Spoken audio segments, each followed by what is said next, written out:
the short span of just a half a decade, the sport of axe throwing has exploded, with competitions now reaching into the thousands. And they have descended on Appleton, Wisconsin here in 2022 to battle the physical and mental test it requires to become a world champion. The crowd loves it. Maybe better than anyone in the sport. The folks of Wisconsin have opened their arms to the community of axe throwing. It's time to sharpen your blade. We'll throw for dough and the title of world champion coming up. For the 5th time on ESPN, the World Championships are here. Hi, everybody. Alongside Evan Walters and Mike Kump, I'm Will Haskell. Welcome to the 2022 Signorama World Axe Throwing Championships. Guys, we've got an action-packed day of competition coming up right now. Let's go through the schedule right now. We're going to have the hatchet semifinals right off of the jump. We'll crown a champion when the day is all said and done. We've expanded duels to the semifinals. We'll whittle that down. Big axe finals, duels finals, then hatchet finals when it's all said and done. So much to fit into a day. You've won a couple of these championships, and I know duels is very near and dear to your heart. Why is it so important to have now semifinals on TV?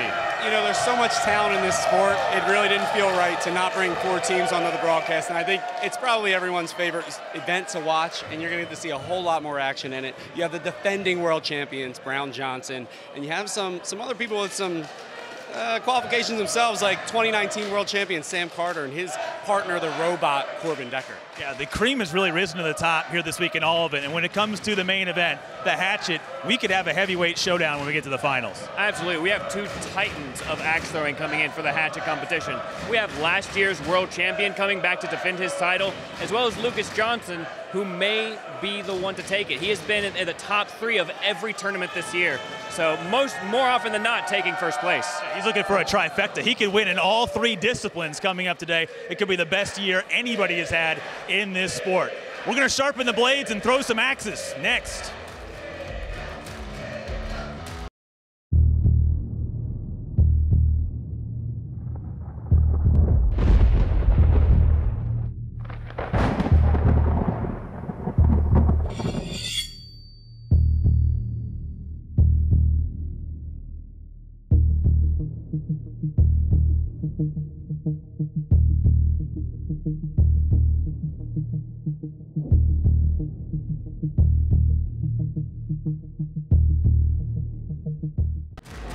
The World Axe Throwing League is brought to you by the Fox Cities Convention and Visitors Bureau. For more information, visit foxcities.org.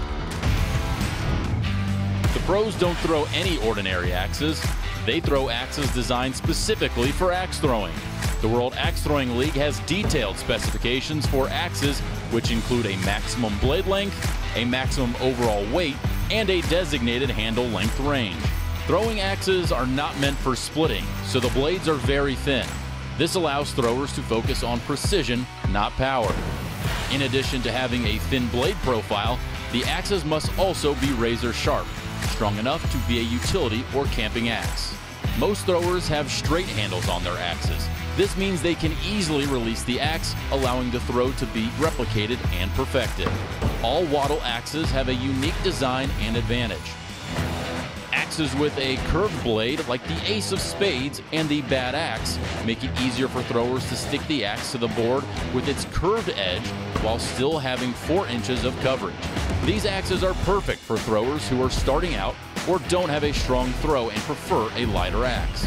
Axes like the Corporal are heavy hitters. It has a unique fishhook design and added weight on the back of the axe head. That weight provides extra power to ensure the Corporal does not drop when it hits the board. The Butcher is Wattle's most popular and unique axe. It has a full 4 inches of coverage from blade to handle. Its square box-like design also makes the axe easy to land even on tough boards.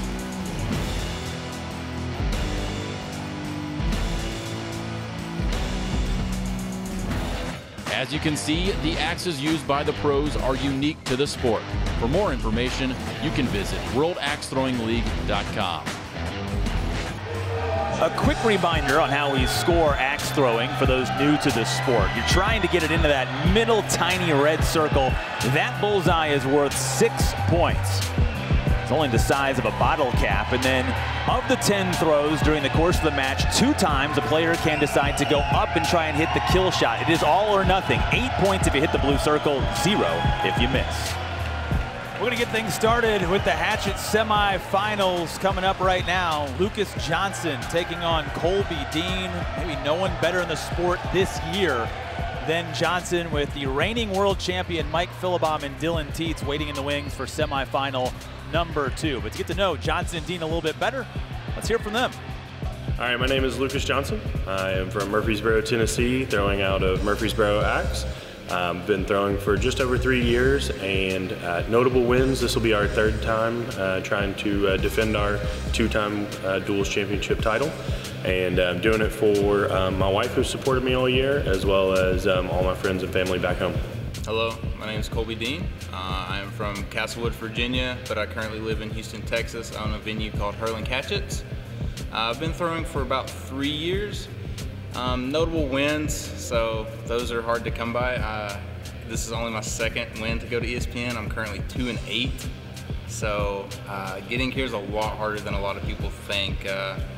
I'm pretty well known in the axe throwing community, but people at home, it may be hard for you to know a lot of people because there aren't that many that actually make it to the show. So who am I doing it for? Anyone who's ever helped me, you know, throw an axe, work on anything mental. There's so much that goes into this because you're aiming for such a small dot repetitively. It's really hard to get it down to a science, and so anyone that's helped me, I really appreciate it. And getting set for this first semifinal, and guys, 0 disrespect whatsoever to Colby Dean in this one, but all eyes have been on Lucas Johnson this year. He failed to win the U.S. Open, and it's really been the only failure, you would say, in axe throwing this summer for Lucas Johnson. He recommitted himself, a little bit of a different toss, a different mental approach. He's been very calm, cool, and collected all week, but you guys know, turn the lights on, the highest of competitions, their practice throws are over. Mike, what are we going to see in this matchup? Well, we're going to see 2 guys who last year in the World Championship threw against each other, but there were 2 guys next to them last time. Colby Dean has made it to the broadcast before, not as a singles thrower, only as a doubles thrower. He's absolutely the underdog in this matchup against, I mean, the dominant Lucas Johnson.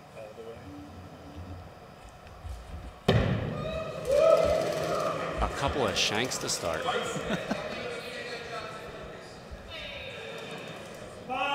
6. Oh, Dean did catch a piece of it. I apologize. Throw number 2. And Evan, which head is that that Colby is throwing? Colby, it looks like, I believe, he's throwing a jack of clubs. One of the very popular royal lineup axes, the World Axe Throwing League. Not quite as popular these days as the axe that Lucas Johnson is throwing, the King of Diamonds, which has kind of taken over the sport almost at this point. Everyone trying to get their hands on it. Yeah, it seems to be really popular. Normally designed for duels, which Lucas Johnson's obviously very good at. The back of the head on that axe is really good in case another axe has to collide into it. It just kind of slides off instead. And I'll give you some interesting insight. And another thing that goes on with it is the weight of it is so dead center in the center plane that it keeps that axe head straight for him, and he doesn't have nearly as many throws that turn out as some other competitors. Almost acting like a double bit axe, where there's so much weight right down the middle and it keeps it straight. 2 misses in the first 3 throws from Lucas Johnson. Well, he's a has-been. His time is up. He's exhausted all his luck throughout the year. 6, 6. Gets healthy with that one, but Dean maintaining a 1-point advantage. Again, Johnson's going to try and become a 3-time in a row duels champion with Hayden Brown a little bit later when we get into the duels competition. He's also one of the 2 finalists in Big Axe. Awesome. Yeah, Lucas has a busy day ahead of him. Which sure does. It would be an amazing first feat for anyone to win multiple axe disciplines, let alone all 3. But he's the first one to get to that point to be able to do it. The other semifinal includes Mike Philibom, who's the reigning world champion in axe throwing. He won the world championship of knife throwing alongside axe throwing last year in 2021 to kind of be the face at the end of last year of the throwing sport. But as we've talked about it, as you guys know, what Lucas has done this year has been so impressive. Just the tiny subtleness, the change that he made to his throwing style that has made him so consistent. It was a tiny tweak, Mike, but it was certainly a significant one. And sometimes that's all you need. And sometimes it takes just a full reset and kind of maybe taking some video of yourself, maybe asking some advice from friends. Lucas, I think, did both of those things, and just look how smooth that delivery is. I mean, almost like a darts throw as he just slides through. He's drawn level as Dean misses the bullseye for the second time. Dean's one of the shorter competitors in the community and actually has to come up on the attack a little bit more than some others, and he's had to compensate for that and adjust for it, and now he's grown as being one of the best in this sport. Yeah, Colby, you know, maybe lightheartedly telling us maybe he has an advantage at bullseye because he's down there, but he has to come up to the kill shot. And we might see if he's got a disadvantage there in a couple throws here. I think just in this match alone, you can already tell he's not going to be overlooked. Absolutely. So 2 misses there. We're on to throws 9 and 10. They both elected to go up. Lucas Johnson, 74% conversion on kill shots for the season and in this tournament. He's been the only man inside these final 4 semifinals that's been converting at the same rate he does in league play. And they both hit. All tied up, 1 throw to go. Oh, this one gets nervy. Dean having to go to the left, Lucas having to go to the right. And you'll notice that Dean moves his feet over. And I think he threw it pretty hard, but I think he's got it. Lucas tends to throw from the middle and just turn his body to the left and right. Yeah, some people fully adjust, and other people just go for the aim. Lucas to the right, but did Colby miss as well? It's real close. Wow. And they were both eliminated from the World Oxygen Championship. Sunday. And here comes the Who Sucks Less champ. And they have to go for a kill shot. If they both miss, we will measure who is closest to determine the winner. But that's solid right there. In the middle. Lucas favoring the left kill shot. Very interesting. Most right-handed throwers like the right. Maybe some off-balance kind of thing, you know, trying to compensate. 2 makes. I mean, whatever works, go for it. I have been told in this tournament earlier this weekend, the most we've seen in sudden deaths is 9. Mike Philippon went to 8 in the second round. Wow. And to show you how deep the sport has gotten, the reigning world champion having to survive a lengthy overtime. Look at how casual that was from Colby. Just stepping right up, right down the middle.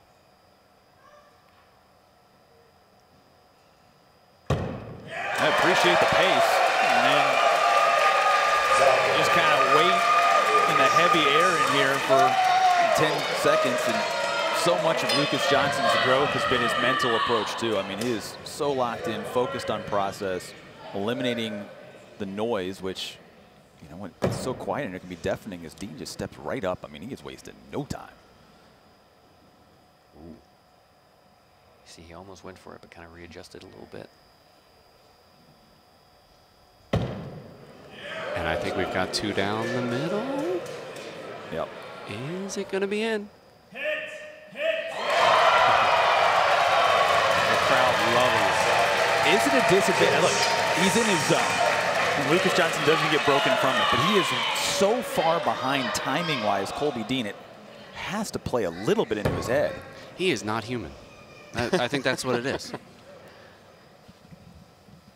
And if we had a camera that was facing Lucas right now, the amount of focus and just zeroing in that happens for him. Maybe better than anyone in the sport. These are both pressure-packed throws. It's not to say that Colby Dean doesn't have any pressure, but you just have to imagine. Lucas knows he knows he has to make it no matter what, but I mean, here it goes. The crowd hasn't even died down, and Dean's firing right at it and splitting it. And that puts pressure. I mean, if you're Lucas, he's probably looking over and seeing whether or not he hit it. You get a little curious, right? Well, exactly. I mean, when someone throws that quickly and that confidently, it's got to shake you a little bit. And we'll go to another. They keep going. We have 4 now, I think. Welcome to the championship. And again, these guys make it look so easy, but this amount of consistency has taken literal years for thousands of people to work up to, and even still, none of those thousands of people make it to this. When do we make them throw left-handed? Maybe that's when I'll make a broadcast again. Yeah. Lucas, taking his time. He's gonna hit. Gonna be here all day. It's an all-night thing. The Canadian Open all over again. Zero emotion out of either one of them. Just casual. Locked into the process. I'm not rooting for defense, but I'm not. And right down the middle again.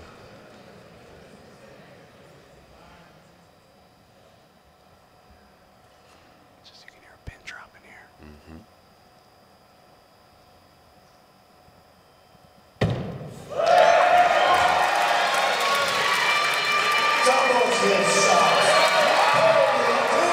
What was that record?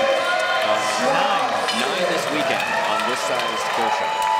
But our very own Mike Kump here has the record for kill shots overall back in the olden days. And that's when they were balloon sized. Yeah. That one. That's a little high, but I think he still got it. That jack of clubs has some really good coverage.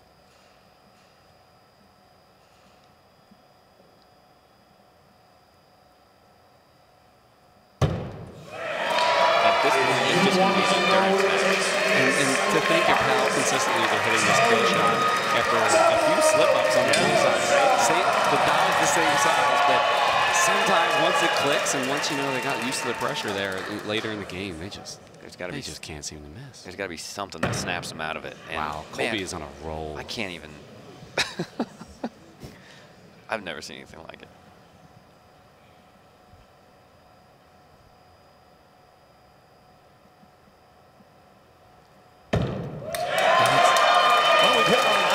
For this year's World Championships of Appleton. Thank you so much for joining us as they continue on in sudden death here in just the first game of the first semifinal. We will see you all next year with this same game. As Colby hits another, Colby, I believe, a high-level wrestler, and certainly in high school, a 4-time state champion.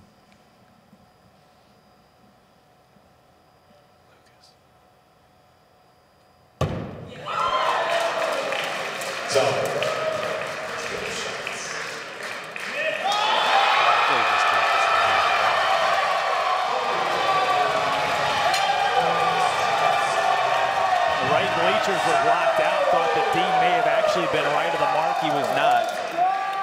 And they're going to switch sides because we've reached shake something up. 10 of them. You know, I can't imagine what's going through the other players' minds who are sitting there watching this, knowing that they're going to have to go against one of these two. He didn't even set his feet. He just walked over there and easy work.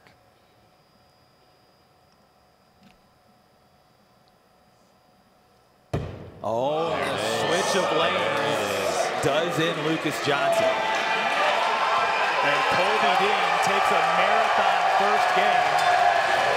1 game away in this best of 3. He's not out of it yet. And watch both of them miss the first place. There it comes now. We're going to get one warm up here. One practice. Let's go kill shots. Do they really need practice? Maybe on the bullseyes, but I think they're pretty good at I think they're pretty ready with the kill shots. Colby throwing in between and taking a real practice there. Don't mess with a good thing. Lucas not one to be thrown off. But he also threw at the sideboard. A little bit of gamesmanship, a little bit of playing around. Very familiar opponent. Why do you do that? I think it's to stay loose, especially after, I mean, what do you have, 10 or 11 Oh, they just threw pressure shots, right? Yeah, they threw 21 times in the first game. You want to do something to just like reset everything and loosen back up. And it looks like both of them have done it here. I think we're going to have a 6-6. There it is. It's been 5-6 minutes throwing exclusively at those 2 blue dots up top, and now you have to recalibrate back to the middle of the board.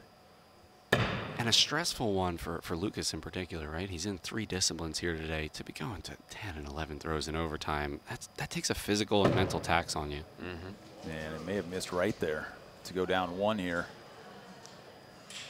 And they both missed.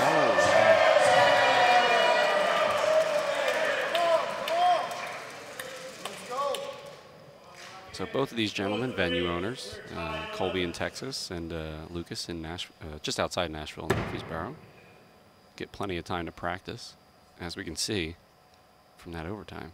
If you're ever in the areas and want to get taught by some world champion level throwers, make sure to go visit.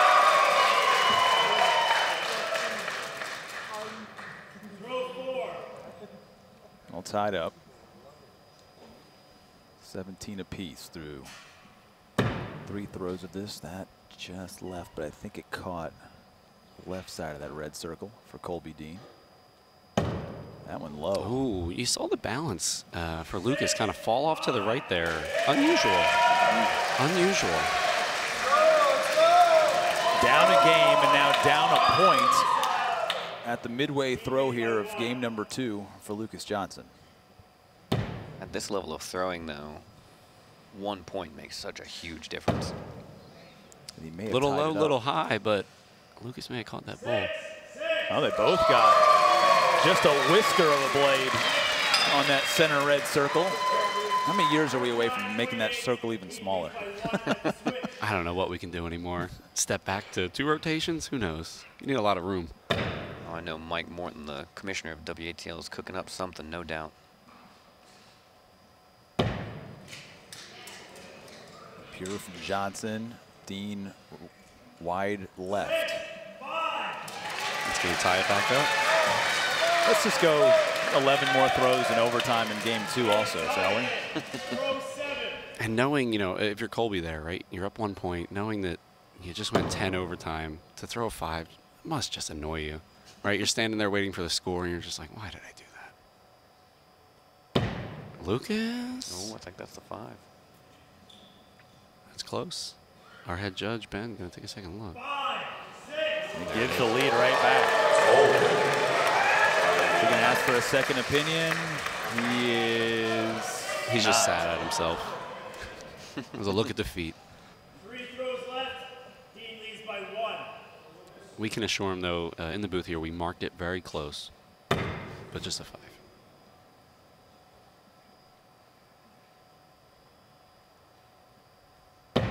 Johnson powerless right now, down a point. It's going to need a mistake from Colby Dean. And we're probably going to see a tap here and a promise of going on throws 9 and 10 from our 2 competitors. Colby, you hit 2 blue dots, you move on to the finals. Lucas, better hope Colby misses. Didn't there.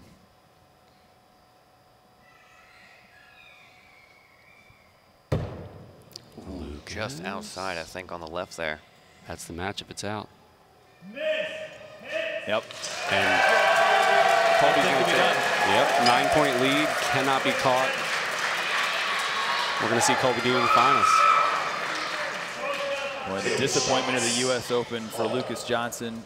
Wanted that title so badly that Mark Tishko ended up taking care of. And he's not going to get a hatchet world title here.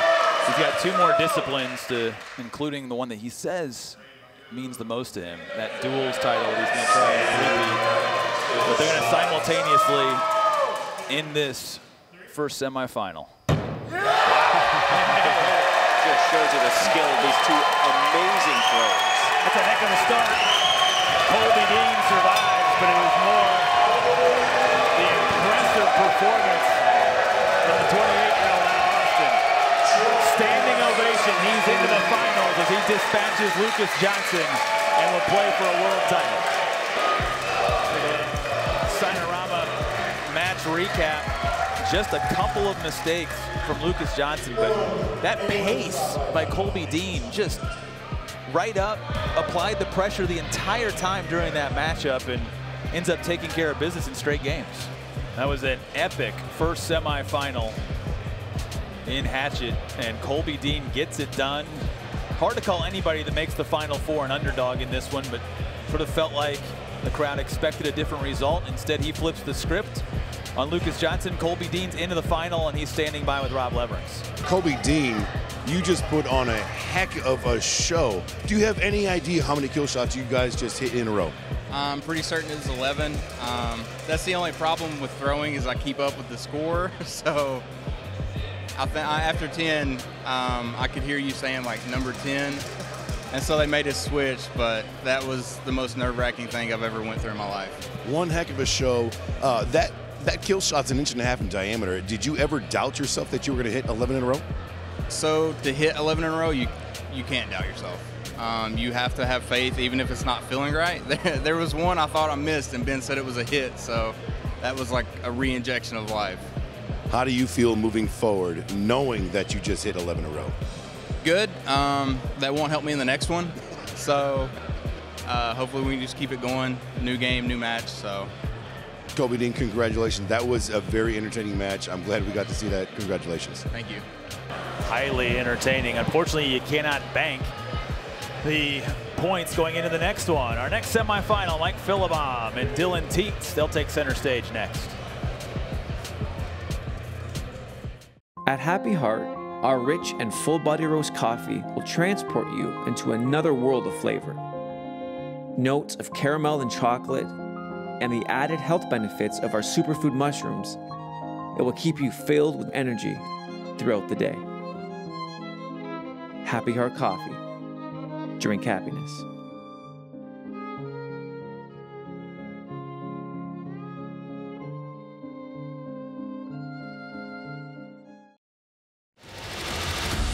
The World Axe Throwing League is proudly sponsored by Bad Axe Throwing. Visit badaxethrowing.com today to book an event in your city. Champ is in the building for the semifinal number 2 of this hatchet competition. And it's going to be hard to live up to the billing of the first one with Colby Dean advancing to the final. Who will meet him? It'll be one of these two gentlemen. My name is Mike Philibom. I'm originally from Akron, Ohio. I've been throwing for about 3.5 years now. I was the 2021 world champion in hatchet and knife throwing. And I am doing this for myself, my family, and my fiance, who are always here to support me. My name is Dylan Teets. My friends call me Teets. I'm from Tampa, Florida, representing Axe On, Axe Off in Orlando, Florida. I've been doing axe throwing for 2 years. Competitively 1.5 years. Some notable wins I have are the Super 32 Invitational and the Fargo, North Dakota High Roller Invitational. I recently got married about 2 weeks ago. I'm fresh off my honeymoon and I'm ready to go. Practice plenty. I'm going to be doing this broadcast for my wife, Kristen. I'm going to do the best I can, but I'm really excited to be here. Two guys with a lot of experience at the highest levels of this sport, including the reigning world champion, Mike Philibom. Had a lot of transition in his life and moving around the country. Didn't commit as much to the sport earlier this year. Cost him a chance at defending his U.S. Open title in July, but he is back in a semifinal. And Dylan Teets has been under the lights before, too. This could be a whole heck of a lot of fun between two of the best. Each of these guys fighting their way through a bracket of 64 other competitors to earn one of the 4 spots here in the finals. Think about who Dylan Teets took out just to get here. He beat Mark Tishko, the reigning U.S. Open champion, then beat Garrett Knighting, who's been on multiple broadcasts, just to make it into this position to face the reigning world champion. And in his last 5 games tossed yesterday to qualify to get on TV, Teets missed just 7 of 70 throws. Scores of 63, 62, 62, 63, 64 to get to today from Dylan Teets. It was impressive stuff from him. So, and the biggest note there, all those scores in the 60s, meaning he hit all the kill shots he needed. All those misses were on bullseyes, not for the one that counts for the most. Right. Let's see if that factors in today.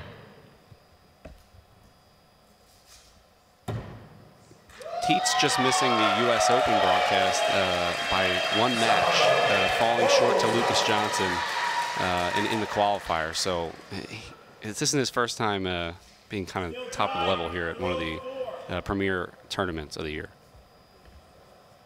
Perfect start for both. 3 throws in.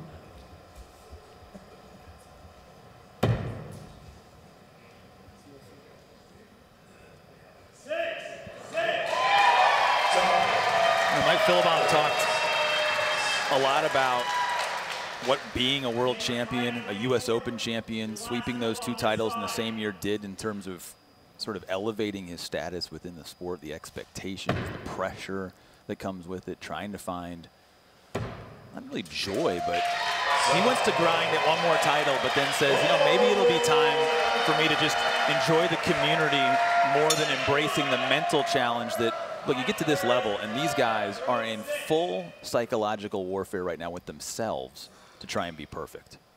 Absolutely. I mean, if you're Philibom, you're trying to cement your legacy and kind of just do it one more time, right? Teats, maybe a little to the left. The lane transition maybe costing Dylan the first miss. Nope, he got it. Caught the left side. We stay perfect through 6 throws. And I think you started to touch on an important note there. Mike having, you know, multiple moves in the past year, having life kind of come into the way. It's something that doesn't get talked enough about in sports, that, you know, people have lives outside of the sport they're doing, and that can come in and sometimes affect your performance. But Mike's still fighting through all that to make it to the broadcast today. Not to mention, he's the first hatchet competitor, I believe, to make it to finals on ESPN for the World Championship again, to have the possibility of defending his title. Philibom missing and does not want a second opinion. So that is the first blemish of either competitor with 3 throws to go. Teats leads by 1. There was only one other, Evan, and that was David Saikon, runner-up in the 2018 and 2019 World Championship. But kind of technicality, right? The 2018 one was a little bit of a different tournament. That's true. Another miss by Philibom, and now that 2-point cushion for Teats. Not enough to stay down. They'll both call kill shots, and Dylan Teats, of all 4 semifinalists, has had the best kill shot percentage this week, 77%. His success rate up top, and he adds to it. Casual. Mike low. And that's gonna be the first round. Well, things escalated quickly in that one, didn't it? For Mike Philibom, hit the first 6 bullseyes, and then 3 misses, 2 at the bowl, 1 up top. It does not matter now in a 10-point hole. Dylan Teats is going to take game 1, and he's a game away from meeting Colby Dean for the title. And I didn't like what I saw there from Philibom. It looked like he rushed that throw, which you just never want to do. Oh, shanked by Teats, but speaking of, at the moment. He knows he's lost, though. He's going for the other kill. Gets a nice little hug of the axes there. A little bit dangerous. Glad he didn't hit his handle, but. Speaking of, Dylan Teats throwing just a stock King of Diamonds. Hasn't even taken the sticker off the side yet. If he couldn't make us feel any worse. Dead down the center. And let's start with bullseyes here in game number 2. Teats is just a fun guy to hang around with. He's a musician, a performer. He can juggle. He dances on stilts. Does a little bit of everything. You know, you like to do crazy things out there too. Is he part of the crazy crew when it comes to? Yeah, he's just younger, more handsome, and better at all of them than I am.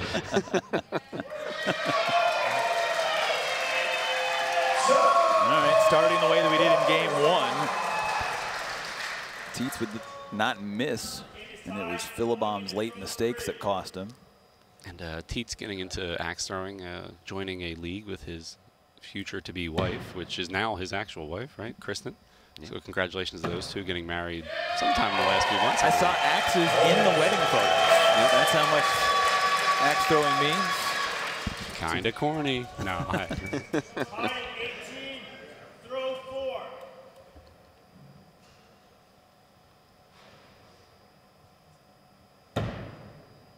Locked. It just looks like a replay for Teats every throw.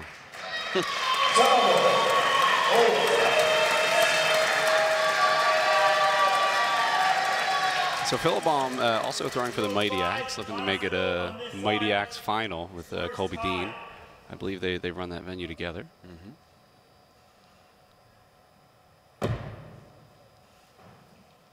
A little left, but I think he got it. Yep. All right, so we'll switch sides again with both players perfect. And this is always a big throw. Throw number 6 historically for Mike Philbaum has been the throw where people can get him to throw a 5. Sometimes he doesn't line up dead center to the bullseye. Now, I believe in the last year he's tried to work on fixing that, but you never know.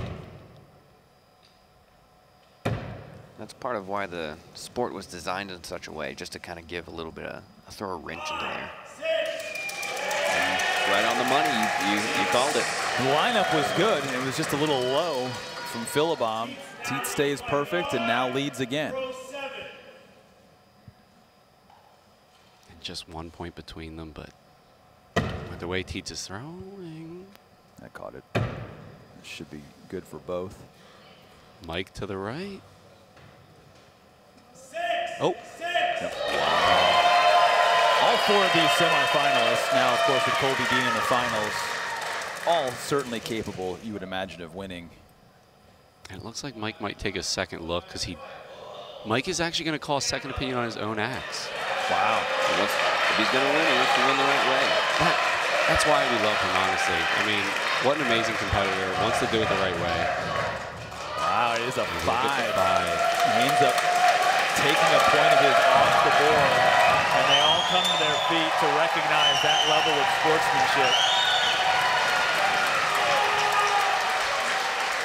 With the World Championship title on the line and the prize money that comes with it, not everyone would take a moment to do that, but honestly, in this sport, it's good to see that happen more often than not. Or even glance at it enough to notice it. I mean, they call a bull, you go up there, you grab the handle, you yank it out of the board. He took an extra peek and then said, you know what? I don't think this is right. He's down 2, going up again. Dylan Teets, all he has to do is hit the 2 kill shots, and he's on to the final. And it's incredible we can say it that way of, all he has to do is hit 2 kill shots. 2 inch-and-a-half dots. Gets 1. That should be matching kill shots. All right, it's all on Teets here. Create your own fate. Hit that kill shot on the right. Send yourself to the finals. And this would be for a perfect 64. Philbaum wants the crowd up. This is what we want. Bring the energy in. He's going to even clear out. He may give the stage here to Dylan to hit it and win it. And I wonder, is he giving the stage or is he trying to do a little gamesmanship? It doesn't matter. Look at that. A perfect score, and he knew it. Wow. Philbaum will join him on the other side, and we will have a new world axe throwing champion as Philbaum's reign ends in the semifinals against Dylan Teets. And I think if you had to pick the 2 maybe underdogs in terms of accomplishments leading into the semifinals, both of them have punched their ticket into the final. Later on in the show, it'll be Dylan Teets against Colby Dean. Teets nearly perfect to get it done. It is a new world order, and we're going to see it in the finals. Dean and Teets.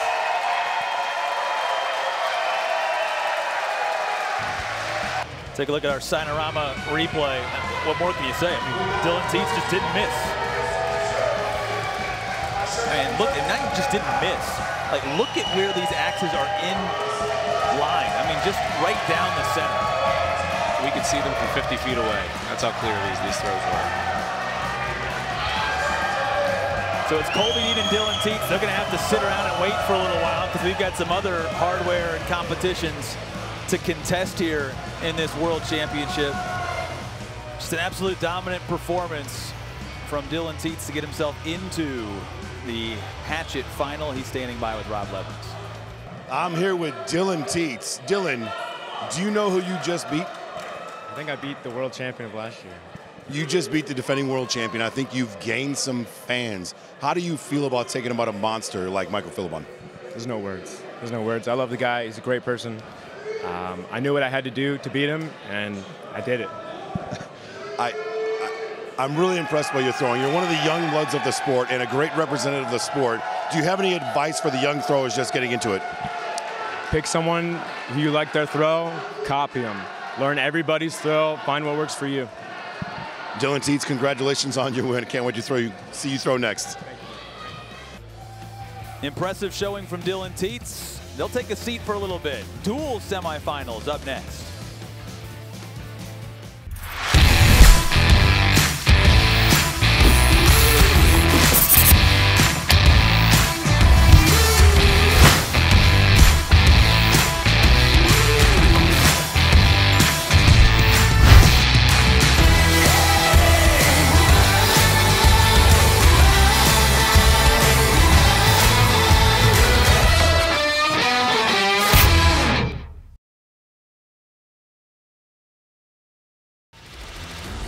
World Axe Throwing League is sponsored by Happy Heart Coffee, a crash-free, mushroom-infused coffee designed to make you feel happy.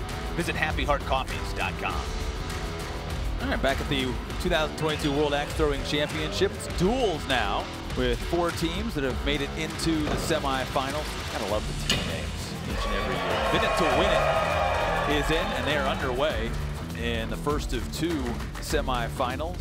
Just a growing fun part of this sport. And a lot of players with some TV experience doing battle in this one.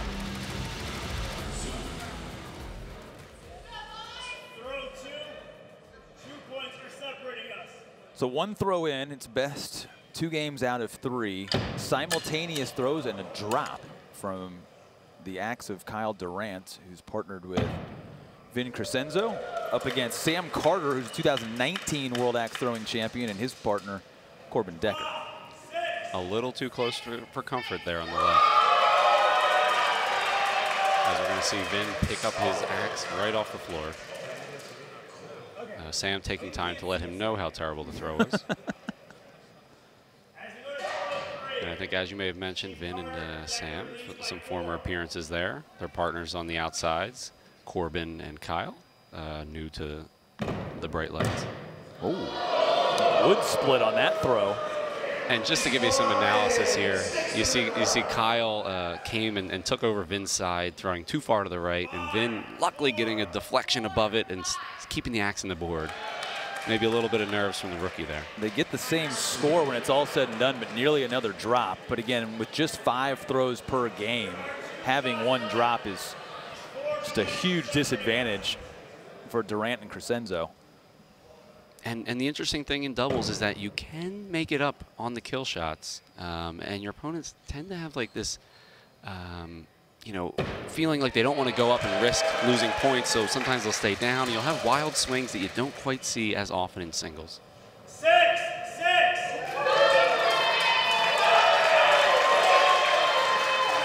Kyle and Vin back to doing what got them here, hitting just 12s all day on Friday.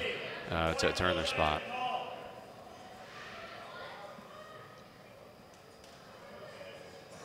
Looking at the math, doing the math right now, trying to figure out what they need. We got 1 kill shot called, it seems, at least. All right, all kill shots called. So Sam and Corbin, longtime doubles partners for probably about 4 years now. A double hit. No, there's a miss. Interesting. So 2 points gained are not going to be enough, I believe. I think, yeah, Sam and Corbin are going to take that round. So game 1 goes to Carter and Decker. Sloth Ghost, as we were looking at their name earlier.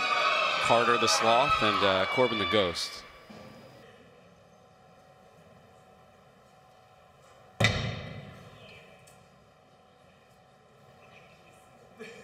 Yeah, I've been actually saying he thinks Icon's a hack and a has-been and doesn't want to throw with him anymore. I think it's a quote. I might be paraphrasing.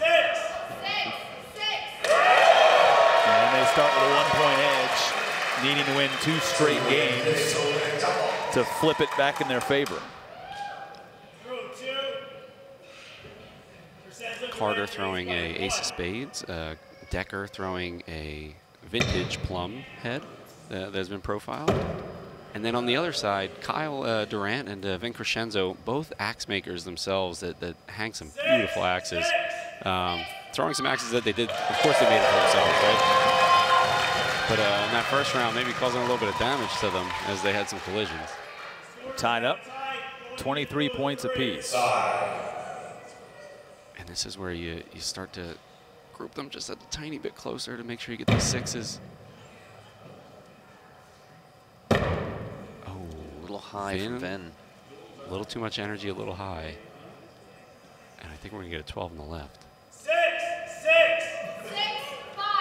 Did catch the bottom of the blade to at least salvage 5 points out of it, but a 1-point edge for the duo already up a game in this match. I mean, you know you're good at the sport and you're committed to it when you've got 2 axes tattooed on your head.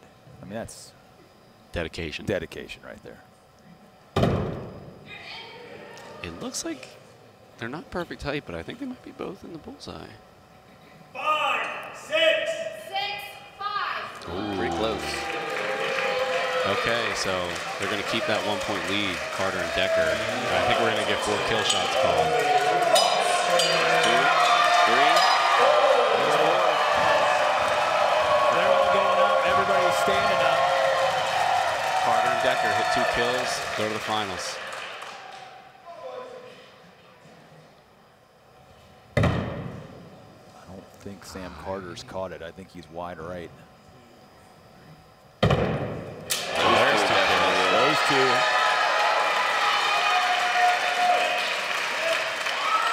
They hit them both. And the 2019 world champion, the only one to miss on those 4 kill shots. So the Carter miss gives game 2 to Vinet to win it. And here we go into the 3rd and decisive game.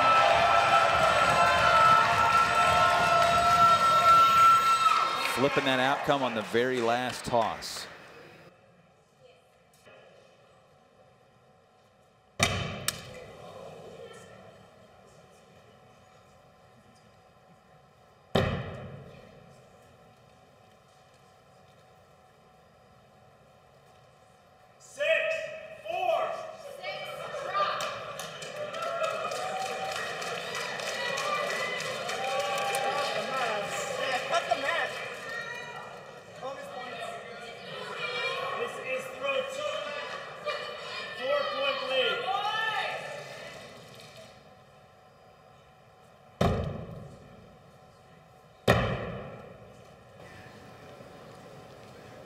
Kyle getting a little anxious.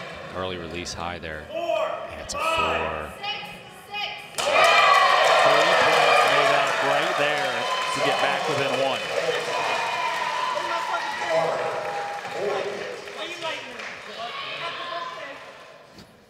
Plenty of healthy chatter back and forth. It's a loud ghost.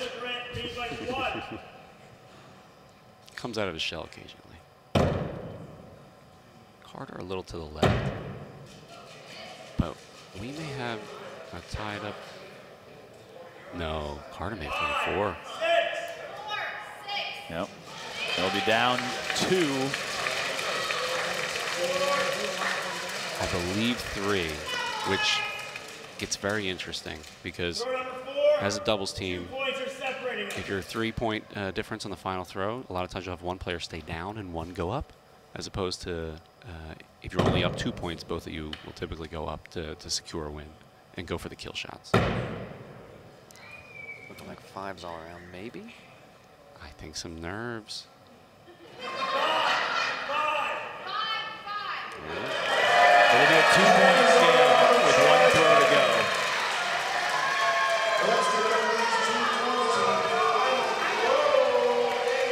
Corbin's calling up. Go Sam. And they're all going to go. Again, you mentioned it, like the math just it's not in your favor to stay down 1 and potentially end up tied, and then who knows what can happen in a tie game.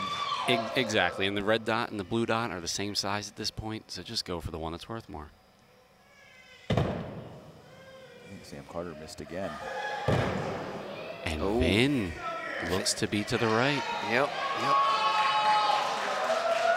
It's not going to matter. They both missed. So 3 out of 4 missed kill shots late in this match. Turn things around. And the duo known as Vinet to Win It are into the duels finals.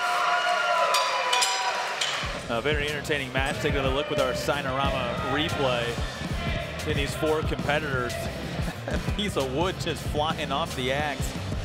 I mean, you have to push the envelope. Both these teams did, but when it came time to kill shots, that was really what made the difference. And Durant Crescenzo into the finals of duels because of the failure of their opponent to hit those kill shots. And our winner, or I should say our winners, are standing by with Rob Leverins. I'm here with Vin It to Win It, the duels team that just won, advancing to the championship with Kyle Durant and Vin Crescenzo. Guys, how do you feel about that victory going to the championship? It was a lot of fun. Sam and Corbin are awesome people.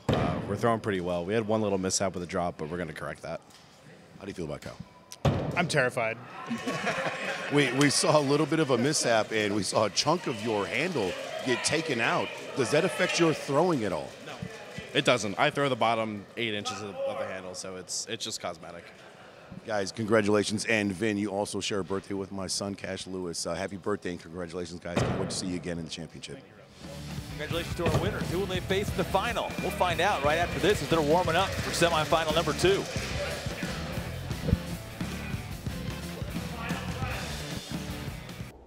I am an axe thrower.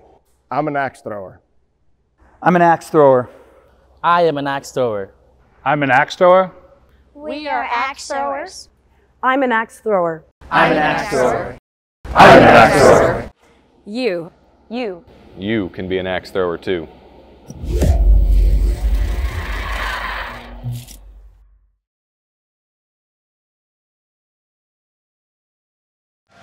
Vin It to Win It's in the finals of the duels bracket. Now who will they face?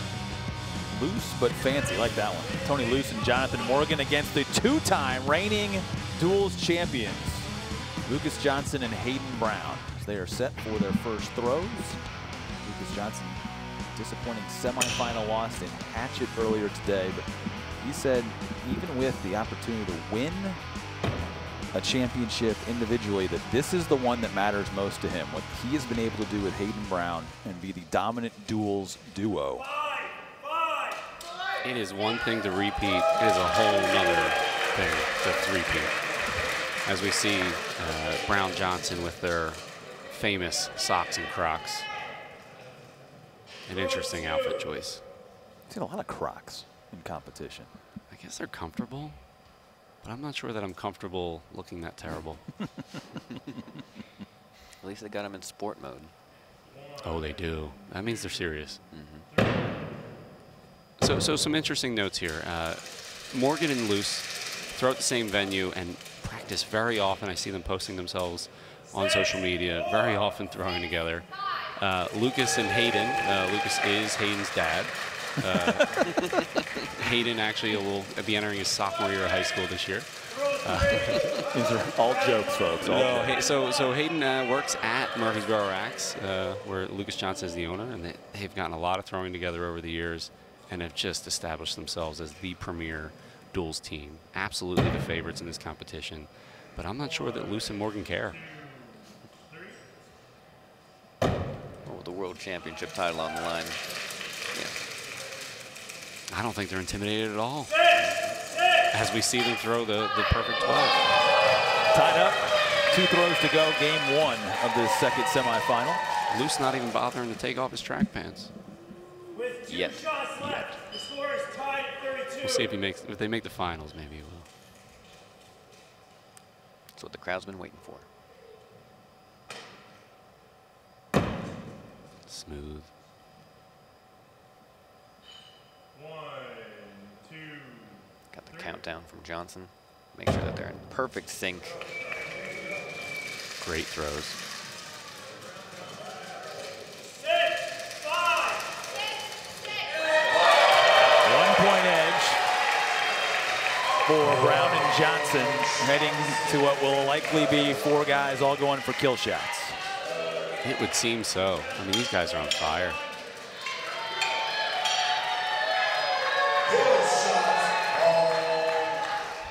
And if it's anything like the previous throws, we're going to see Luce and Morgan get up the first throw.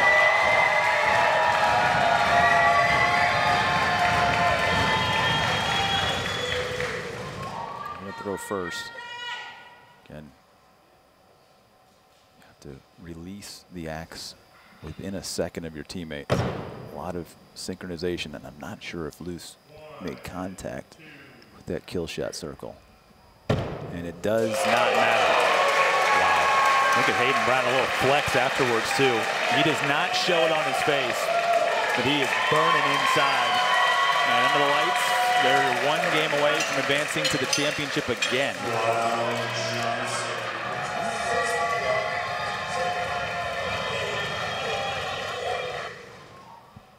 First throw of game 2. Luce and Morgan need to win 2 in a row.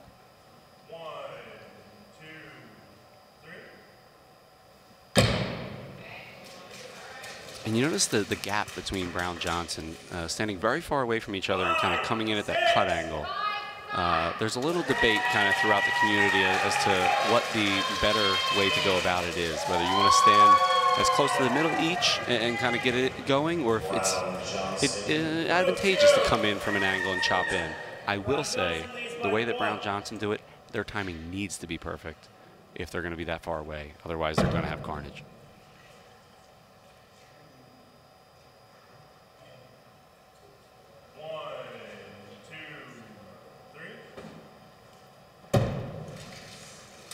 But when you're the two-time defending champions, timing seems to be pretty easy. I mean, think about it. The major tournaments that we've had here on ESPN, U.S. Opens and World Championships, we talked about we've only had a couple of individuals that have even made it back to the semifinals or the finals of their own discipline. To have the potential here today, to have Lucas Johnson and Hayden Brown win 3 straight world titles is something you just don't see with the depth in this sport. One might say unfathomable.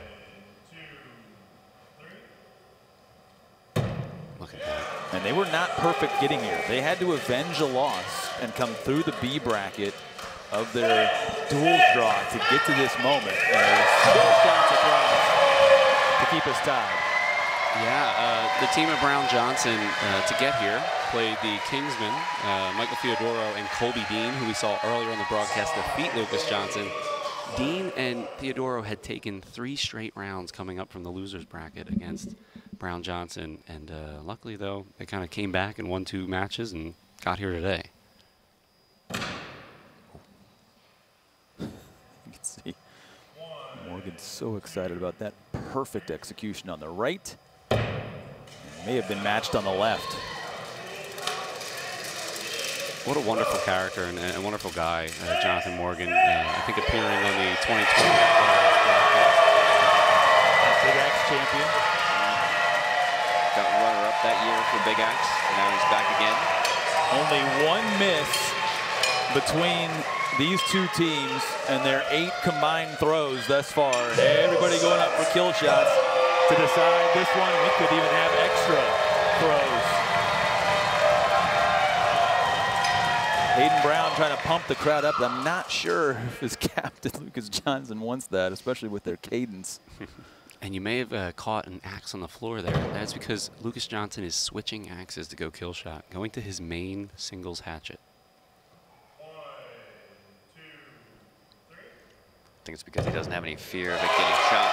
But exactly. They all hit. Uno, dos, tres, cuatro. We're going extras. Sudden death for duel. We don't see that very often. 62-62. What a round. Yeah, nearly perfect with 2 axes trying to go to the bullseye. Johnson back on his King of Diamonds. Brown on the. Can they all 4 hit again? And I expect Luce and Morgan to deliver first.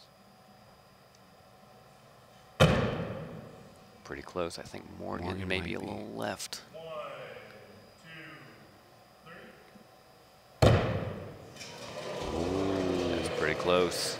I think Hayden Brown may be low right and Morgan may be Morgan's left. But we're going to get a measure.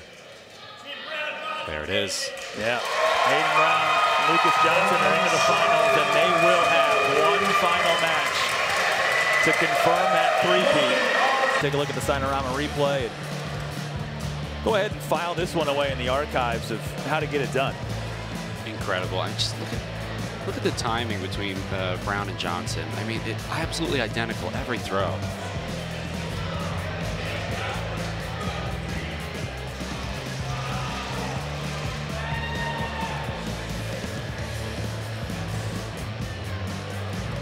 duo from Murfreesboro heading into the finals of this World Axe Throwing Duels, and they're standing by with Rob Leverance. I'm here with Team Brown Johnson, back-to-back defending world champions. Guys, are you feeling any extra pressure being back-to-back champions coming into the championship match? Hayden? Yeah, I mean, we were definitely feeling a lot of pressure coming into the tournament, but a lot of it's just, we're just happy to be here. I think we put a lot of emphasis on just having fun and just having a good time. So a lot of that pressure just kind of gets relieved from doing that. And Lucas? Yeah, I mean, I think just making it back to TV was the goal, and we completed that goal, so now it's all gravy from here. How do you guys feel going into the championship right now? You guys have a good shot? Yeah, I mean, we just won, so we're confident after that. At this point, you know, whatever happens, we're just happy to be here. We'd love to do it again. It'd be awesome. The viewers love that you guys have become the face of the duels and axe throwing in general. Congratulations, guys. Can't wait to watch your championship match. Appreciate it. So all the finals are set, including one that we knew from the very beginning. The big axe is out. We're going to hand out some hardware next.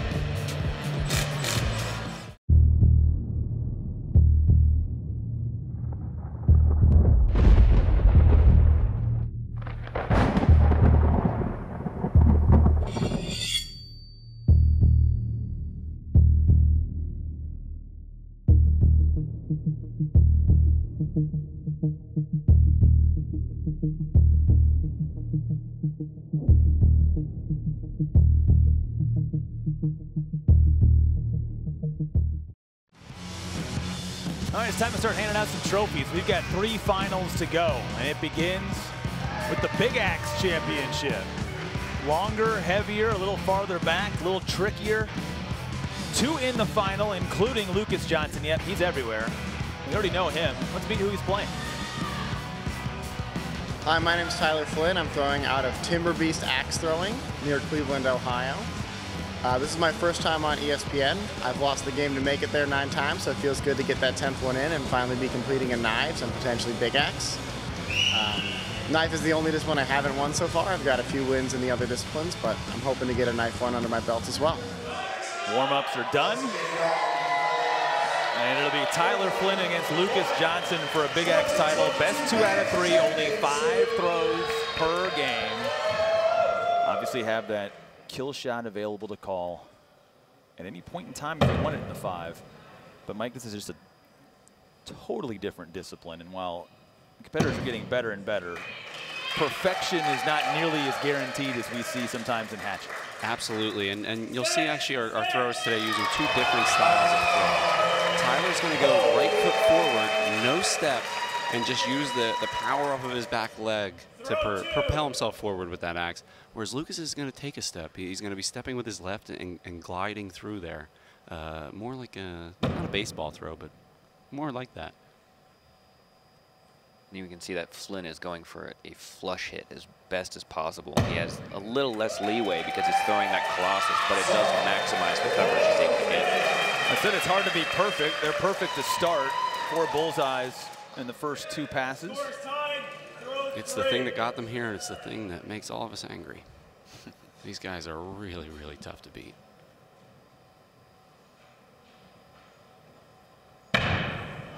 Flynn slipping. Impossible for Johnson not to know what just happened, but what makes him so good is his ability to focus. That might be a little bit low.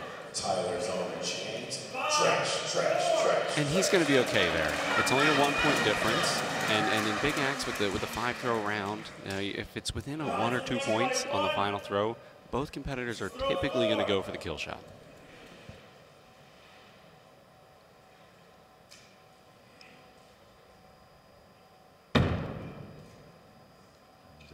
Get healthy throw from Tyler Flynn. Johnson trying to match. Both of them making a correction. Flynn coming up and getting in the bullseye. And so Lucas. So 2 hits here on the kill shots in throw number 5. Will give Lucas Johnson the win. Flynn trying to flip it with a miss make.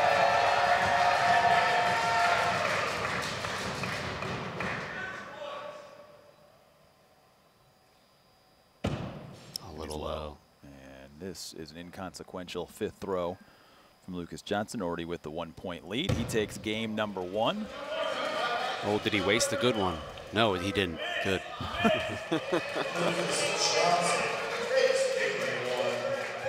All right, Lucas Johnson, 5 more throws. You take this next round. Well, it certainly is never going to be me. Not with that attitude. Smooth down the middle from both competitors.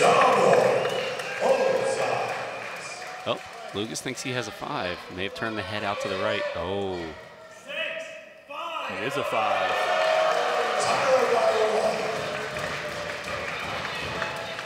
Lucas going to take a second look here.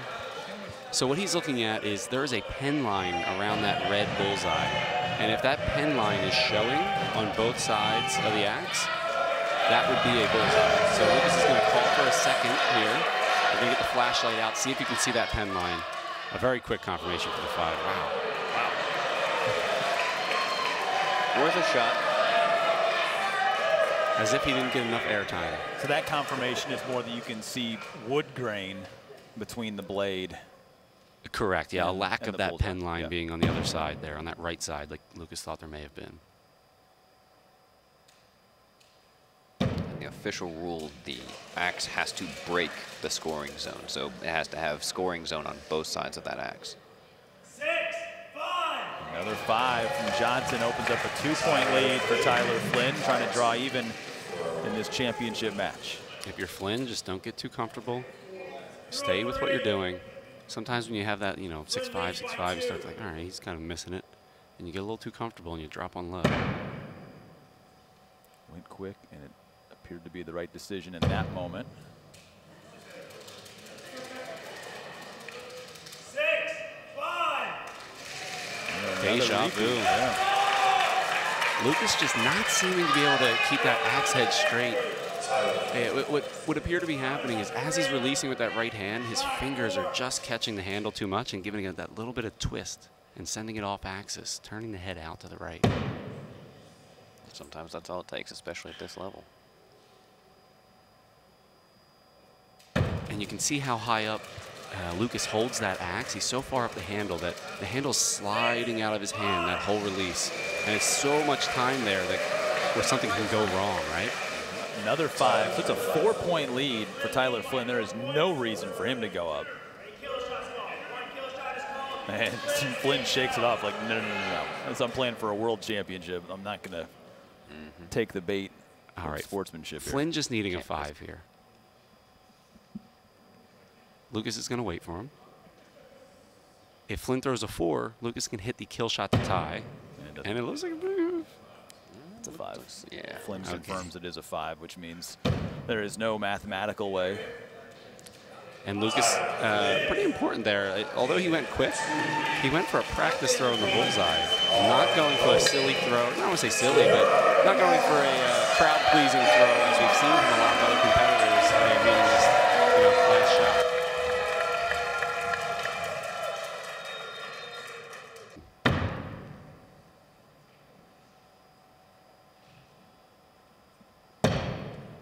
He may have twisted it to the right again.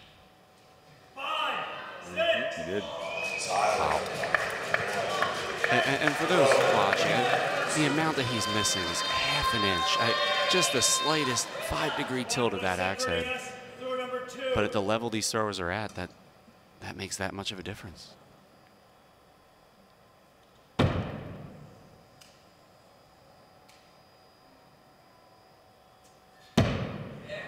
A twist there. Finally found it. Flip the script a little bit. I'll be tied up. When you win the first game, you're playing from ahead, the expectations are there, it just gets a little bit off. Those little doubts creep into the mind a little bit. Now, Tyler Flynn, you've gotten back even, you just had a lead of a point. It's a very, very important test of his mental strength here in this third game. Let's see what we get. 6, 6. All right. We're going to be tied going into throw 4. of our third and final round. This is a very big throw. I feel like we have seen way more chatter here than we have in many shows before. I think a lot of guys who had experience in this trying to mimic what a normal match would feel like in other conditions. And they're going to both muck it to go to a kill shot showdown. An interesting decision. I think it's something that the crowd likes. They want to do it for the crowd, but who does it benefit? You take away a scoring opportunity, and whoever misses the kill shot loses here. This is one of those sports where it's, you know, the prize money and the title is great. Tyler Lowe. But that's a miss. Johnson, this would win the title. Is it left? It's left. 0-0. Looks like we're going into sudden death. Sudden death for a world title.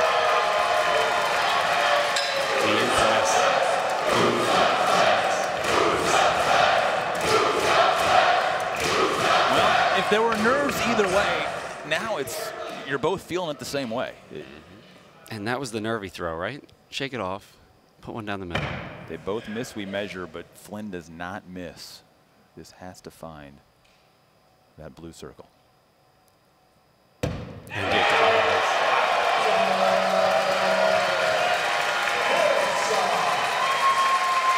We're going to see them switch sides now. Switch sides as far as going to the right kill shot. Even still, that little bit of variance does change things up. But will it be enough to throw one of them off? Again, if they both miss, we measure. Closest to. Low, I think. Maybe almost an inch low. That's not low. That peppers it. Oh. It is. Oh, he did get it. He did get the very bottom of it. And I need glasses. Wow. Anybody would with that, with how little of a difference that is. And we go to a third overtime in our Big X final. I mean, think of how many throws Lucas Johnson has had today. He loses a 21-throw first game in the semifinal. I think it's to the right. Yeah, it's real close. Not sure if it broke the kill shot or not. And Lucas hits a third in a row. He knows. Solid. And Lucas Johnson has his world title. He may have two in a minute, but for right now, he can be called the world champion of Big Axe throwing.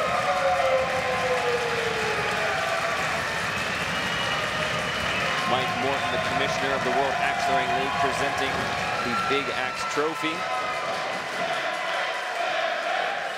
And they want him to try and board it. As we take a look at our Signorama match recap, boy, it was really fun.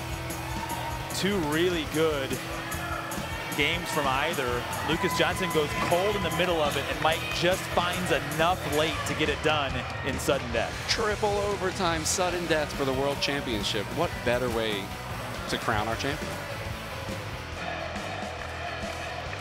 Well, the best thrower in the sport finally has his TV title. It may be the first of two today here in 2022, but Lucas Johnson successful as becoming the World Axe Throwing Big Axe champion. He's standing by with Rob Levins.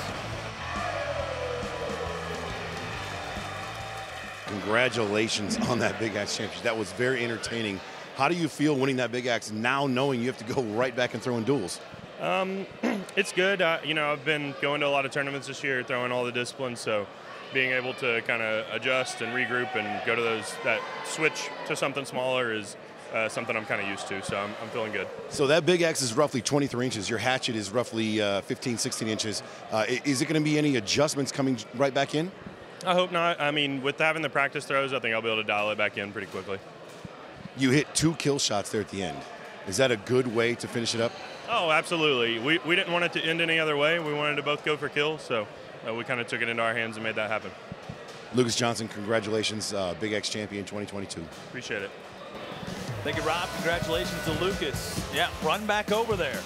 He's got another championship to go try and win. Trying to make it a three-peat in duels. That title determined next. At Happy Heart, our rich and full body roast coffee will transport you into another world of flavor.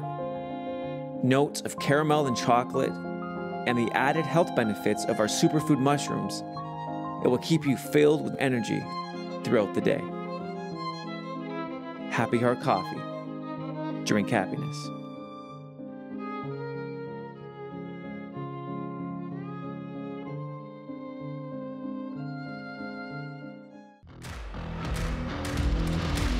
The World Axe Throwing League, brought to you by Sublime Wear USA, the official jersey provider of the WATL. Get your custom jersey for any sport at sublimewearusa.com.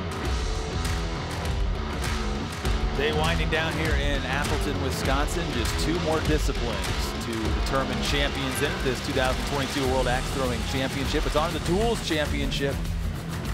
Pin it to win it against Brown and Johnson coming up in this duels final. Vin Crescenzo, Kyle Durant against the 2-time defending world champions of Lucas Johnson and Hayden Brown. Here we go. Will we have the three-peat?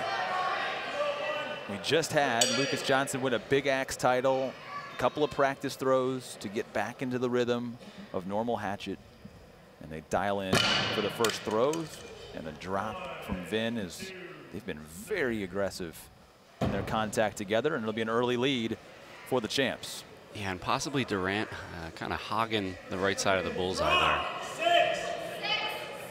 And that is one thing for anyone who has played duels. It is so difficult to, you know, you only have an inch and a half or so to maneuver around. So that tiny little bit, just pushing a little too far to the right or too far to the left, it'll just knock your opponent's axe right out of the air. Should they just go for the Robin Hood now? Should they just... If they were, you know, to the viewers at home, if one axe was to stick into the back of the other, the axe that's in the board would just be doubled in point value. It's a great start from Brown and Johnson.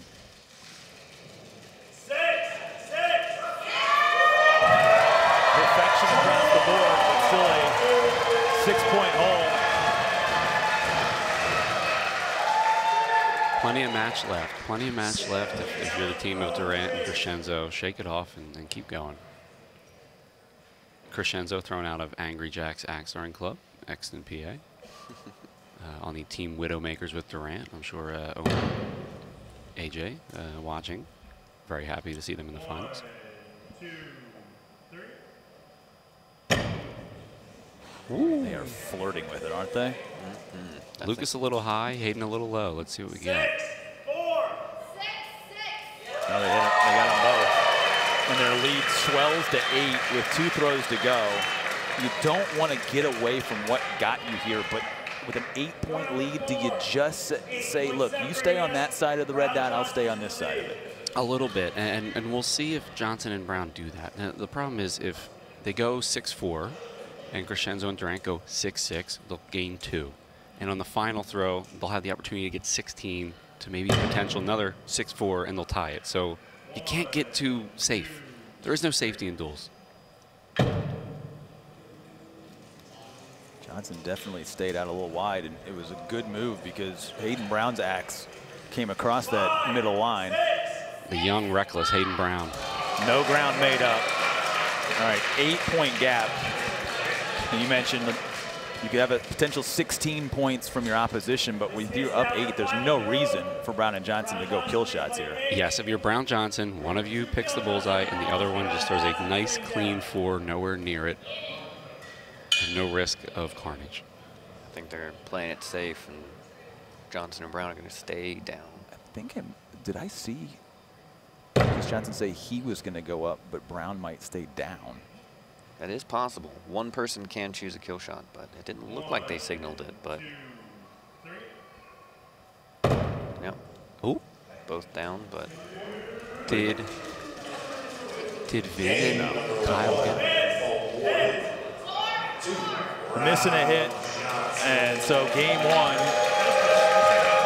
game away now for Brown Johnson to complete the three-peat, and that drop on the very first throw of that first game proves to be just too big of a hurdle to overcome for Durant and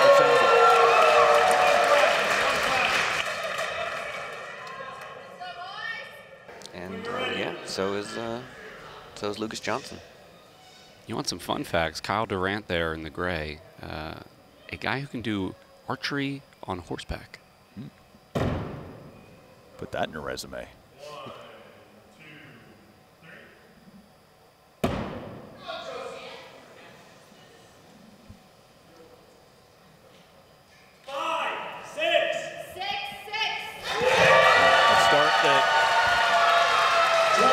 Durant and Crescenzo needed. And they're going to need to keep it up because the two-time defending champs are not going to go anywhere. Waddle has gone Brown Johnson and does not want to seem to go back. But Crescenzo and Durant looking to break that today.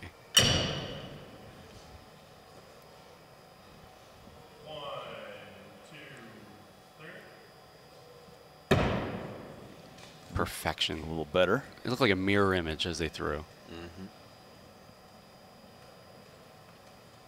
6, 5, 6, 4. That axe to the right doesn't catch part of it. We're tied up at 22 apiece. And there will be no second guessing. Yeah, once he touches that and starts to pull it, no longer allowed to call for a second opinion. It'd be a little bit too much manipulation of the axe there.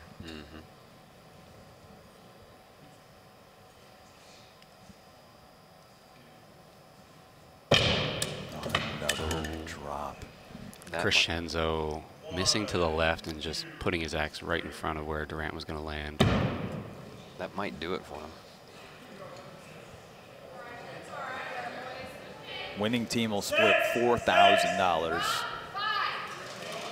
Teams were guaranteed $2,500 for getting to this moment for second place, but now a 7-point advantage with 2 throws to go.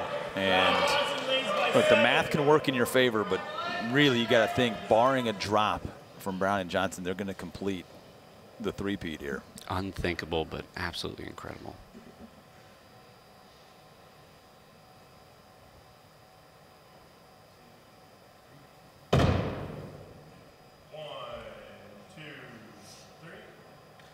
There's the drop. Wow. First time I've seen it. I think we've got a bull out of the throw of Hayden Brown. We do. Will, did you just make that happen? I think I did. I willed us into some good TV. The lead is still 2. 5 points game. But now we've all got to go. Everybody go.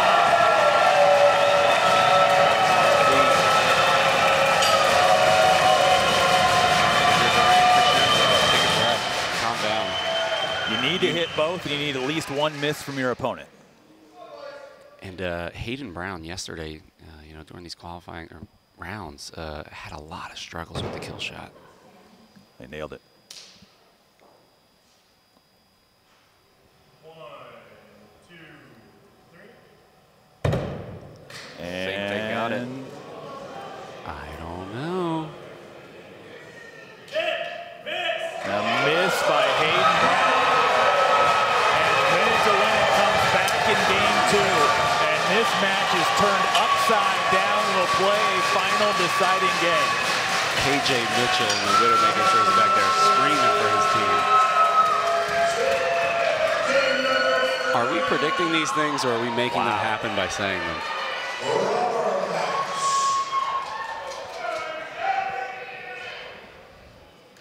Lucas just can't help but be in dramatic moments today. And just to think, and again, the precision of the sport. This is a practice throw, by the way, before everybody gets too concerned with what's happening. Look, they made the 2 kill shots, so again, said the math could end up working in your favor. But the one thing that Hayden Brown and Lucas Johnson couldn't do is drop an axe, and they dropped an axe. Yep. You saw Hayden, it looked like he maybe robbed a little bit of Lucas's side of the bullseye and then came back and then missed that kill shot. And I really wonder if it was in his head from the other day where he missed, I think, 5 in a row at one point. Oh, wow. When they almost didn't qualify for today. And look at the start. That's going to hurt. Mental game right there. They're going to have to do a lot to come back from that. And really just kind of have to pray a little bit that Brown Johnson do that second miracle of dropping an axe. Yeah, and when you're Brown Johnson and you hear that and you see the axe hit the ground, that a mini sigh of relief as you're setting up. But if they felt that last round, didn't help them, right? They also had a drop on throw number 4, I believe. I mean, you're up 7 because of the drop if you're Brown and Johnson. I know it's no guarantee if you play for 11 instead of playing for 12, but you have to avoid a drop. It just cost you the second game. How do you, like what is that sweet spot at this point in time? It's almost as hard to miss by that tiny bit, you know, more and aim that tiny bit away from each other. Look at it. Oh. They made contact. It's almost, make a comparison to other sports. Playing prevent defense prevents you from winning sometimes. It's almost that thing where you just want to keep it going and keep what you have going on and not try to play it safe. It was just 2 5s from the champs, so their lead down to 6.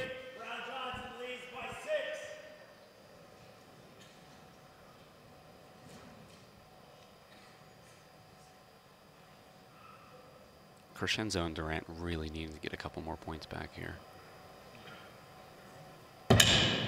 Ooh, not great timing, but didn't cost them too much. 1, 2, 3. Perfect timing there. Yep. And a very comfortable gap between those axes, too, when you've got this lead. Even with perfection next to you, you lose a point. Your lead is down to 5, but again, you're not making the catastrophic mistake with just 2 throws to go. At 5 points, it can still either stay down or it can go 1-person kill shot on the final throw, 1-person bullseye, which kind of gives them a more comfortable situation than Crescenzo and Durant, who just need to go all out, essentially, here. If you're Crescenzo and Durant, in my opinion, one of you should go up for kill shot on this throw and give yourselves the separation. I don't like this strategy on throw 4 of both staying down when you're down 5 points. You need to catch up. 1, 2, 3. I think they're banking on hoping that Brown Johnson would get a slight mess up, but now they're backed into a corner. 7-point lead, excuse me, 6-point lead reestablished. And you mentioned the struggles of Hayden Brown on kill shots. If you're Lucas Johnson, do you tell him, hey, partner, stay down. Stay in your comfort zone here? I think so. With this 6-point differential, I think they're both going to stay down. 11 points guarantees them a win. That would be a bullseye and a 5. That is what they're going to hope they land. If they land only a bullseye and a 4 or a 5 and a 5, Crescenzo and Durant can hit a double kill to send this into overtime. And everyone figuring out what they're doing. Crescenzo and Durant to deliver first. And they got it. Oh, maybe they didn't. I think Durant did squeak in there. 1, 2, 3. They stay down. Brown hit it, and they know it. Imagine the pressure, and now imagine the relief. Not once, not twice, but 3 years in a row. Lucas Johnson and Hayden Brown are duels world champions. Cementing their legacy. They're the best doubles team in the sport, and there's just no doubt about it. And how stoic Lucas was after winning Big Axe, and the disappointment he's not going to be in the Hatchet final next, but he said, look, this is the most important. I've done it with Hayden for so long. To do it alongside somebody else, and they're going to get another set of Axe trophies. It's unbelievable, unprecedented in this sport that continues to grow, that continues to see amazing partnerships and depth, that they find their way in December every year to be better than every other duo in the world. And we saw how tight these matches were today from these duels teams. That is how almost every match in these qualifying rounds, where they're having to win 7, 8, 9 matches to make it to this TV round. And they do it every time, 3 years in a row. Tried to double hit it. Mission accomplished for the best of the bunch. Another look at the Steinerama replay. Really defined by mistakes in this one. A couple of drops early, Ball was in the court of Brown and Johnson, but they had a drop in the second game with it well in command. They had to go the distance to the third, but they get it done nonetheless. Incredible performance. Now 3-time champions, 3 in a row, the best in the business, standing by with Rob. Team Brown Johnson, you guys are no longer just the back-to-back champions. You guys are now 3-time champions, which is now a dynasty. How do you guys feel about this credibility that you guys have just earned today? Honestly, it still doesn't feel real. Every year gets harder and harder. Nothing's ever guaranteed. So the fact that we just made it here to even try again, and then the fact that we just did it again it's just unreal, unforgettable. Yeah, I mean, to do it once is cool. To do it twice is, you know, epic. And then I don't know what 3 is, but we got to come up with a new word for that. We saw you guys have a drop in game number 2. Were you guys a little bit nervous that you were in the driver's seat and then had to go into a game 3 to determine our champion? So I talked to Hayden last week, and I was like, you know, the one thing we haven't done on TV is dropped. It's going to happen. I told him it was going to happen. I said, and we just got to, you know, just forget about it and just throw our game. And so it happened. We were prepared for it, and that's how we finished it off. Guys, congratulations. Be prepared to sign some autographs. You guys are now 3-time world champions. Congratulations, guys. I appreciate it. Amazing stuff. Preparing for the moment, the best for a reason. Only one to go, the granddaddy of them all, the Hatchet Championship next.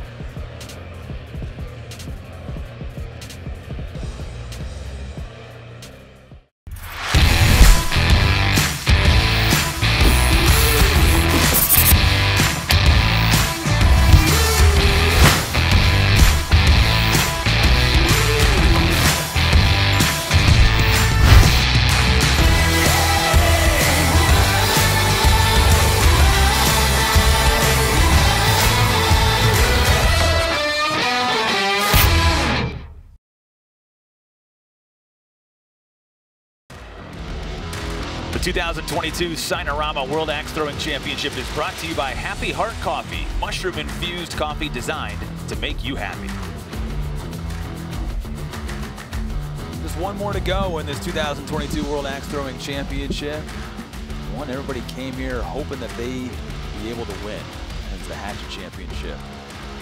Mike Philibom ousted in the semifinals means we will have a new world champion. It's going to be either Colby Dean or Dylan Teets. They've had to wait a while. Semifinals let off the show, and now the finals getting underway. What are we looking for on this one, Mike? Well, we're going to look for the blue dot. That seems to be what it's coming down to these days. 256 qualifiers, and we're down just to 2. Dylan Teets threw a perfect game, 64, in dispatching Philibom in that semifinal, and now has a 1-point lead. And you have to wonder the way that he threw in that semifinal. If you give him a lead at all, what might happen? Oh, he's human. Teets using a rosin bag there. Tied at 11. And Colby Dean took 11 extra throws in sudden death in that first semifinal against Lucas Johnson to get to this moment.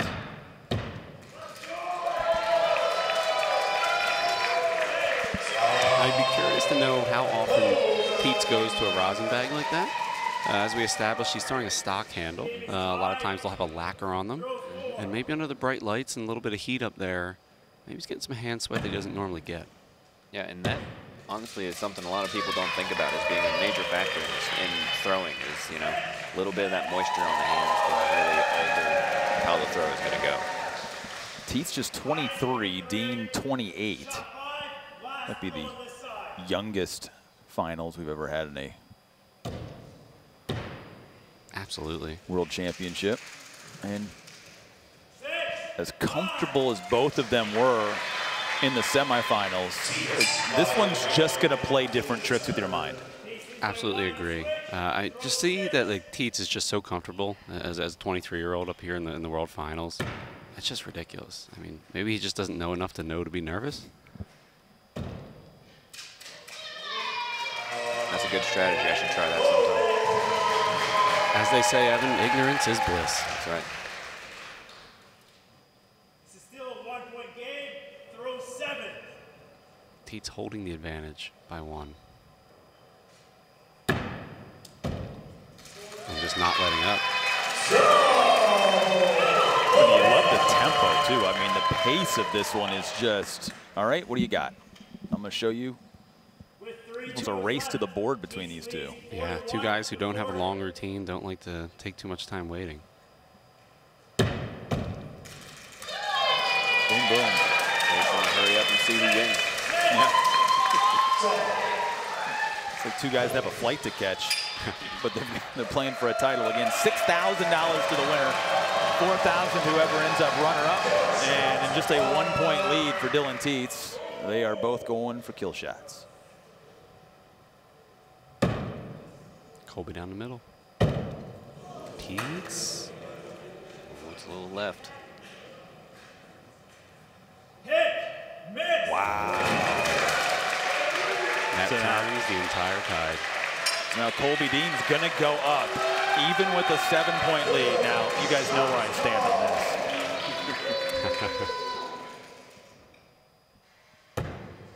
Oh, that might be a little low. They slip it in. I don't know. That's solid. If he missed and Tietz made, he flipped it. Wow. He did. Wow. And guys, there's no reason. There's no reason for him to go up. I understand it's the sporting thing to do, but all he had to do was put that on wood. That's all he would have needed to do. And he wins it instead. Now he's down a game as Dylan Tietz quite literally steals it. Yeah. In a mathematical situation that he shouldn't have been in to steal it in the first place. And Dean feeling confident, though. He's noticing that practice throw. Didn't even really try. Just kind of chucked it at the board. Didn't go for another kill shot practice.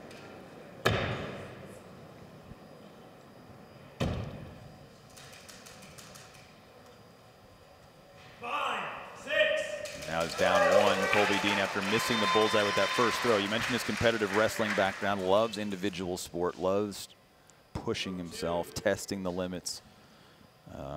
This is going to be a test. He's going to go back and study the way he's handled the last 2-3 minutes or so of this championship showdown. Well, and that's it right there. You just said it, at this level, you really have to consider you're not really competing against the other person. You're competing against yourself. You really have to be on your best game. It doesn't matter what they score, just what you don't score. And it's interesting the way we phrase this and the way we put this together of, you know, Colby making mistakes. The mistakes he's making are a quarter of an inch, right, you know, from 12 feet away. But that's all it takes at this level when the World Championship's on the line. Autopilot right now. We're in the midway point of this second game with Dylan Tietz already up 1 game in this best of 3. Tietz perfect so far. Will he close it out with a 64 like he did in the semifinals? He might have to. Ooh. Did I jinx him? You may have. You did. I'm starting to believe at this point. The announcer's curse is real with you. The force is strong. I'm not sure I feel responsible enough to handle this power.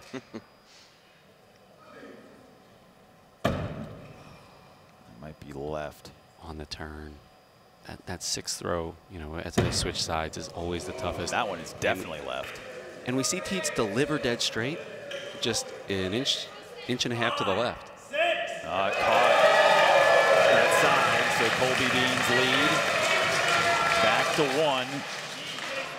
It's not by a lot. As we see Dean getting hot. And Tietz almost. I mean, he's flushing it. He's just not lined up. Yeah, exactly the same as his last throw. Got the rosin. I think he might be getting into his head a little bit. Maybe a little sloppy for Colby there. And see, here's the thing. At least for me, whenever I'm aiming, I always want to correct that throw, but I always overcorrect, and that's the hard part. You don't want to go too far, but it's so easy. And for Tietz, this may be a point of frustration. Nothing feeling wrong, but it's just not landing when you think it's going to land, which is often the worst thing that can be happening. It's great to be missing and knowing what you did wrong.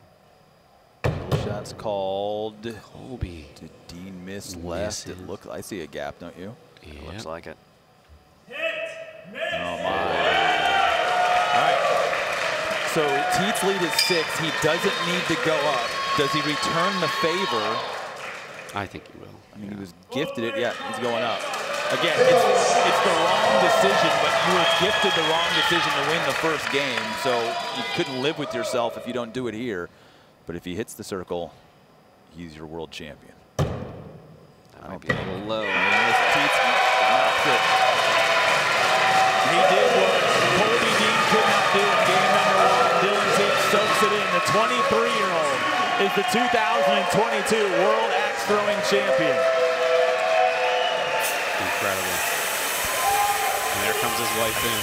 I think the youngest World Axe Throwing Champion yet in the sport. Probably got a bright career ahead of him, huh? Absolutely. I'll run it back one more time with our Signorama match replay.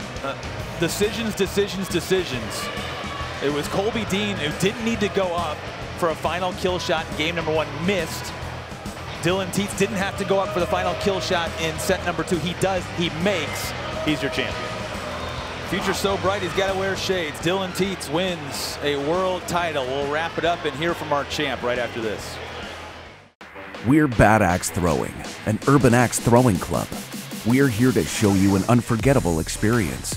Don't take it from us. Take it from hundreds of thousands of customers and countless 5-star reviews. Whether it's a corporate event, birthday party, bachelor or bachelorette party, heck, even just hanging out with friends. We're the go-to destination for adults who want to have fun. Our expert coaches will teach you how to throw an axe in no time. Be a bad axe. Book your event today. Dylan Teats is a world champion. The 23-year-old is on top of the world axe throwing community. All we got to do is hand out the hardware and the check down to Rob Leverance. So I'm here with our generous sponsors, Signorama. Thank you for the donation. They are going to be the ones presenting the check to our 2022 Hatchet champion, Dylan Teats. Thank you guys from Signorama. Here's our champion right now, Dylan Teats. Dylan, on top of the world, how you feeling right now? Words can't describe it. Emotional. Did you ever have any doubts in your mind that you were going to end up taking that match? After I took down the competitor that Mike Philbon is, no doubts. So he had to go through our defending world champion, Mike Philbon, who's presenting him with his trophy right now and an embracing hug with a big match from Dylan Teats. He's going to grab the check from our sponsor, Signorama, right now and hold it, and the winner of $6,000 to take home. Congratulations, Dylan. Thank you, Rob.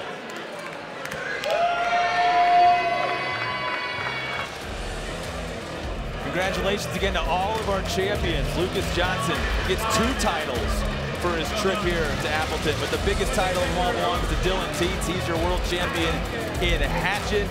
23-year-old on top of the world of axe throwing. For Evan Walters and Mike Kump and our entire crew, I'm Will Haskett saying so long from Appleton, Wisconsin. Dylan Teats, the Axe Man.